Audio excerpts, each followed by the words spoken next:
Hi everyone. Today I'm going to be going over my solution for the Leetcode weekly contest.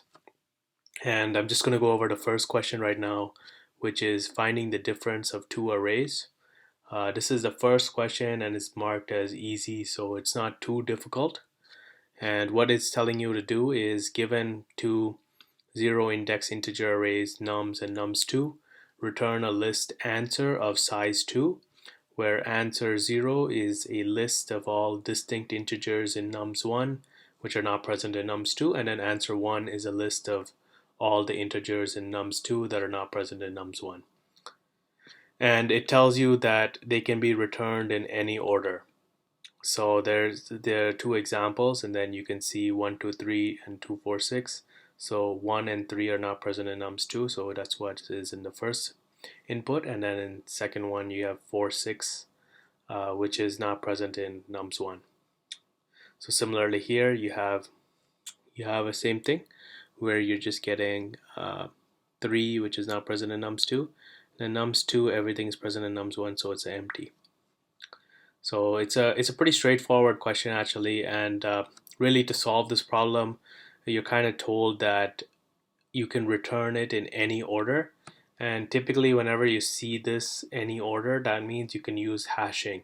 So to solve this problem, you should use a hash map so that you can solve it in the most efficient way. Of course, there's the n squared solution where you can just go over everything and then see if it's present in the other array.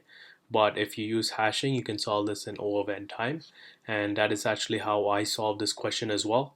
So you can do it in O of n time. You'll just have to use two different hash maps and then store, so not hash maps, it's a hash set, and then you would be storing nums1 and nums2 there, and then you would just be checking if the values are present in each of those hash sets. So it's an O of n solution and O of n storage as well, space that you need to use for the solution.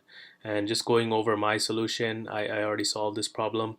So what I would be doing is, first you're creating an answer array where you'd be storing all the values, and then you create the two sets, one for nums1 and then one for nums2.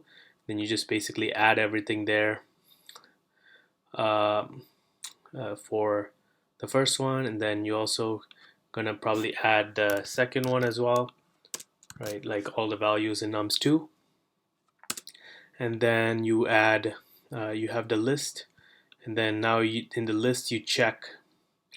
You basically have to do two iterations where right now you're checking the first array, the first set. So you would just be iterating through that set that we just populated here, and then seeing if it contains the value, and if so, you would be adding it to that list, then adding it to the answer list, and then putting that as the first index, and then finally you have another list here where you would be checking if it contains the value, and if so, you would be adding it to that list, then you'd be adding it to the answer list, and then you'd be returning this list. So this is an O of n solution with O of n storage space, and then that's how you can solve this problem. But you'd have to use 4 different iterations of the input data, and like when I was submitting it, it was given as accepted and it was working. So that's how you solve this problem. So that's it for this video.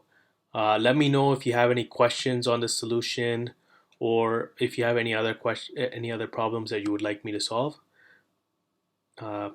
And subscribe for more videos in the future.